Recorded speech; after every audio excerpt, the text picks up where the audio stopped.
안녕하세요. 곡성길잡이 큰별쌤 최태성입니다. 여러분, 우리는 몇 번 살까요? 네, 한 번입니다. 딱 한 번입니다. 자, 그럼 한 번밖에 살 수 없는 인생인데 어떻게 사시겠습니까? 결코 쉽게 답할 수 없는 그런 질문입니다. 그 답을 찾으려 할 때 역사가 많은 도움을 줄 것입니다.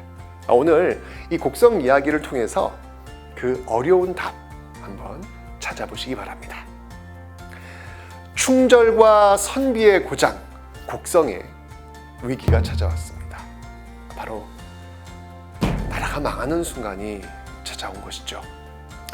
현재 곡성은요, 32명의 독립유공자와 수많은 선열들의 애국정신을 기리고 있습니다.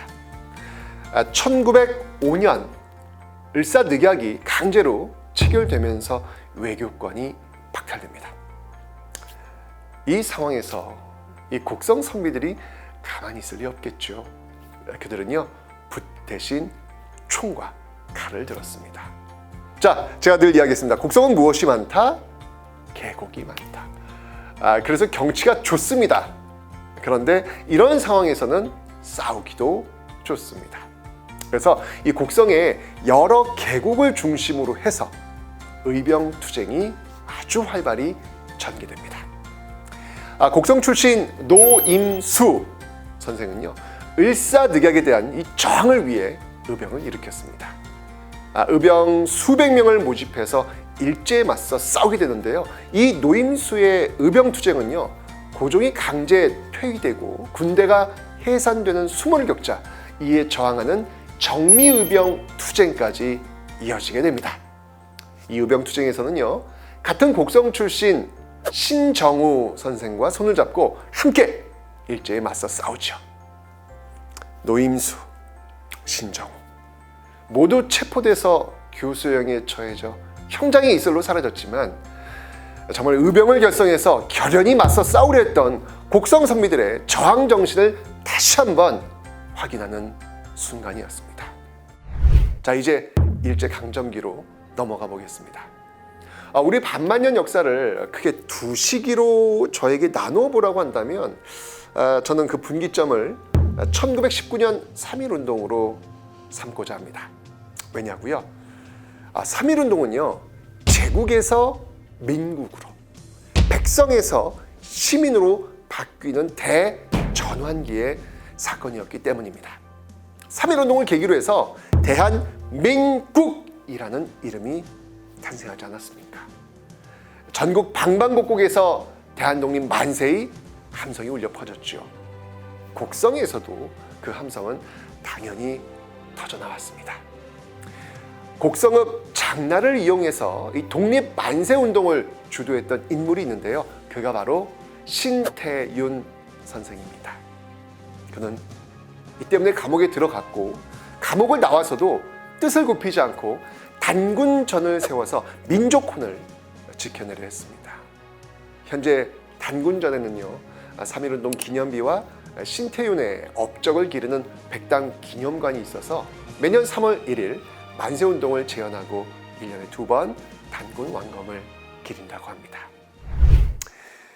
1930년대로 접어들면서 일제는 전쟁광이 됩니다. 미친 거죠. 중국과 미국을 상대로 전선을 확대하는데요.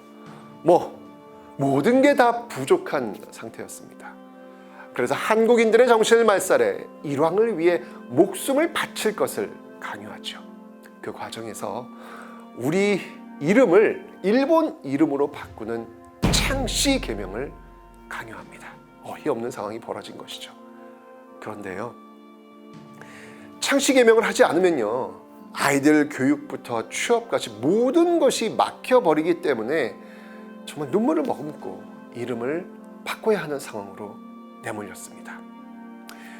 조선이 낳은 천재라고 불린 춘원 이광수가 창씨 개명을 허락해준 일본에게 감사의 인사를 올리자며 변절의 나락에서 헤매고 있던 그 시기, 일제의 강압 속에 80% 이상이 창씨 개명을 할 수밖에 없었던 암흑의 그 시기. 그러나 이때 국성의 선비 유건영은요, 끝내 창씨 개명을 하지 않습니다. 오히려 그는 결연한 항의서를 총독부에 보내죠. 그 내용은 이렇습니다. 슬프다. 유건영은 천년의 고족이다. 일찍 나라가 망할 때 죽지 못하고 30년간의 욕을 당하여 올 때 그들의 폐륜과 난륜을 귀로써 듣지 못하고 눈으로써 보지 못하겠더니 이젠 혈족의 성까지 빼앗으려 한다. 유건영은 짐승이 되어 살기보다는 차라리 깨끗한 죽음을 택하노라. 그리곤 자결합니다. 참 이게 뭐라고 제가 덧붙여 설명하기가 어렵네요. 이런 고결한 저항 정신은요, 이 곡성의 일상적 삶에서도 확인이 됩니다. 1930년대까지 곡성장에서는요, 조선의 엽전이 버젓이 화폐로 통용되었다고 합니다. 1930년 되면 일제강점기가 되고 20년이 지난 시점인데도 조선의 엽전으로 물건을 샀다는 건 그만큼 자신의 정체성을 잃지 않으려는 의지와 일제에 대한 저항이 담겨 있다고 볼 수 있겠죠. 자, 이런 불굴의 곡성 한번 가보고 싶지 않으신가요? 어떻게 갈까요? 자동차? 기차? 지금이야 맘만 먹으면 쉽게 갈 수 있습니다. 근데 예전에는 교통수단이 발달되어 있지 않아 쉽지 않았겠죠. 그런데 의외로요, 곡성은 예전에도 방문하기가 어렵지 않았습니다. 왠지 아세요? 이 계곡이 성처럼 둘러싸이는 곡성에 1933년 기차가 개통되었기 때문입니다.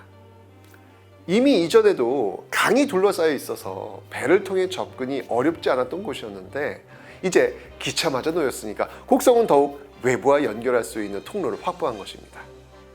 예전보다 더 많은 곡성 학생들이 서울로 올라가서 배움의 길을 걸을 수 있게 되었습니다.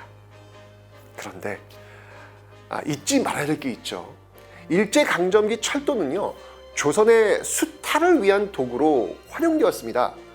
수탈한 곡물과 섬진강 모래를 정말 많이도 이 기차를 통해서 실어 날랐죠.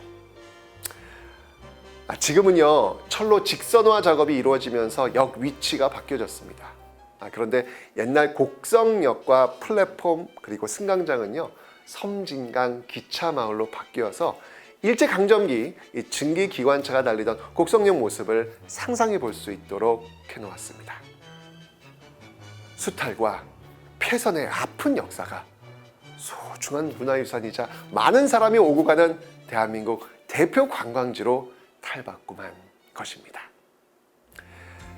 위기에서 더욱 빛을 발했던 곡성, 희망의 역사를 다시 써내려가고 있는 곡성. 진짜 이번만큼은요, 이 KTX 타고요, 곡성역에 내려가지고 일제강점기 그때 이 곡성의 모습을 상상하면서 한 번의 인생 어떻게 살 것인지 치열하게 고민했던 그 수많은 곡성의 인물들을 만나보고 싶습니다.